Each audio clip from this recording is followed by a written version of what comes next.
السلام عليكم ورحمة الله وبركاته، ازيكم عاملين ايه؟ احنا اتكلمنا المرة اللي فاتت المحاضرة اللي فاتت عن السترنج وازاي ايه هي الطرق بتاعة السترنج من الابر واللور والكابيتالايز والتايتل والحاجات دي كلها. النهاردة هنتكلم على حاجة جديدة خالص اللي هو النمبر. المحاضرة بتاعتنا النهاردة عن النمبر بتتكلم على الأرقام. عندي 3 أنواع من أنواع البيانات الخاصة بالأرقام. عندي أول نوع النوع الإنت اللي هو بيبقى 1 2 3 4 ده رقم. عندي النوع التاني من الأرقام اللي هي 3.4 اللي هي الأرقام العشرية 3.6 مثلا. دي كلها أرقام عشرية بتبقى من نوع البيان الفلوت. يبقى أنا عندي أول نوع من أنواع البيانات عندي الإنت وهي أرقام بيانات صحيحة، والنوع التاني من أنواع البيانات بتاعتي الفلوت وهي أرقام عشرية. النوع التالت عندي الكومبلكس وهي أرقام معقدة بتاعت المهندسين وهتيجي في الكلام قدام. طيب لو انا جيت وقلت لك اول كود عندي في الارقام وقلت لك برنت واديتك براكتس، عندي تايب اسمها ميثود او فانكشن اسمها تايب. التايب دي عشان اعرف نوع البيان بتاع الرقم. يعني لو قلت لك الثلاثة دي هل هي انت ولا فلوت ولا انتجر، فانا لما اجي اشغل البرنامج بتاعي هيقول لي كلاس انت. ليه؟ علشان ده رقم صحيح.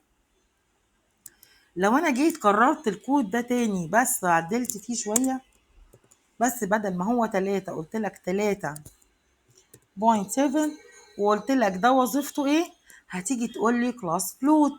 طيب يعني دوت رقم عشري. طب لو انا جيت وقلت لك برنت، يعني انا بعرف نوع الرقم ان انا بحط قبليه الميثود بتاعتي اللي هي التايب. التايب دي بتعرفني هل هو انت او فلوت. لو انا جيت وقلت لك ان كود البرنت بتاعي هل بقدر اجمع واطرح واضرب فيه؟ يعني لو انا جيت وقلت لك 3 بلس او زائد 3 هل هيديني 6؟ ليه؟ لان البايثون بيقدر يستخدم لي الارقام كعمليه جمع وطرح وضرب. نفس النظام لو انا حبيت استخدم عمليه الضرب وقلت نفس الرقم ده بس شلت العلامه، بدل ما هي بعلامه البلس لا هقول لك علامه التايم اللي هي الضرب. لو انا جيت وعملت كده هيقول لي 9. تمام. يعني انا دلوقتي جميع بقى العمليات معاك شغاله. يعني لو انا جيت وقلت لك هنا مثلا 36 وجيت قلت لك ان ديت ديفايد يعني على، فالمفروض ان هو هيديني ال 12. يعني هو بيقوم بجميع العمليات. نفس النظام لو انا جيت اشتغلت في عمليه الماينس بالطرح، يعني 3 ناقص 3 هيديني صفر. يعني كده في الكلام بتاعنا ان هو بيقوم بالعمليات الحسابيه. استنى كده نشوف. ايوه بالظبط كده احنا شغالين صح، الدنيا بتسجل تمام. انا بس هعمل هايد علشان تشوف الشاشه بتاعتي كويس. طيب لو انا جيت وقلت لك انا عندي مثلا رقم زي 10 او 2.5، هل ينفع احول رقم 2.5 ده لرقم صحيح؟ يعني لو انا جيت وقلت لك البرنت دي وقلت لك انت ده يعني رقم صحيح، هل انا عاملاه صح؟ لا، لازم يبقى في براكتس هنا. مهم. تمام ماشي. طب استنى بس كده علشان في ايه اهو. لو انا جيت وقلت له انت وجيت جوه الانت اديت براكتس وقلت له 2.5، يعني 2.5. 2.5 دي هتتحول لي الرقم انت، يعني بقول له حول لي الرقم ده الرقم صحيح.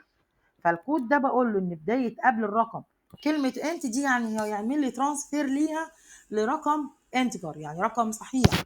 فانت لو انا حاطه مدخله 2 ونص اتحولت لي ل 2. طيب نفس النظام لو انا الرقم بتاعي برنت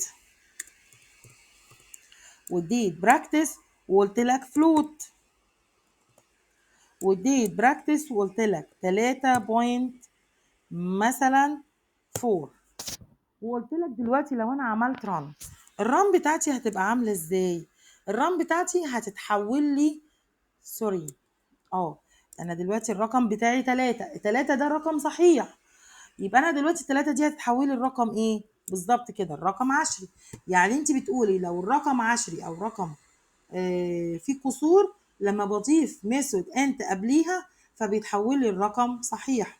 يعني لو رقم 10 وعايزه احوله لرقم صحيح بضيف انت. طب لو رقم صحيح عايزه احوله لرقم عشري بالظبط احوله اكتب فلوت قبليها اهو. طيب لو هو بقى بدل ده كله انا عايزاه